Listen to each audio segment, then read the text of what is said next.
ओम श्री साई राम।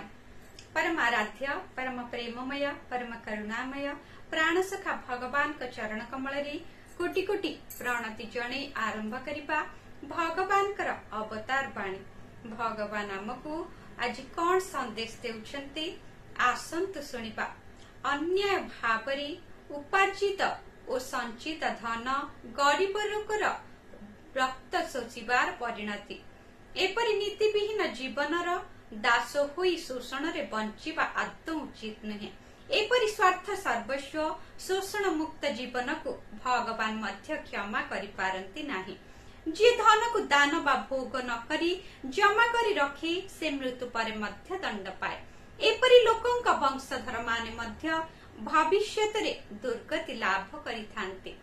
शुभ सकाळ, आपणकर दिनटी मंगलमय हेउ। जय साई राम।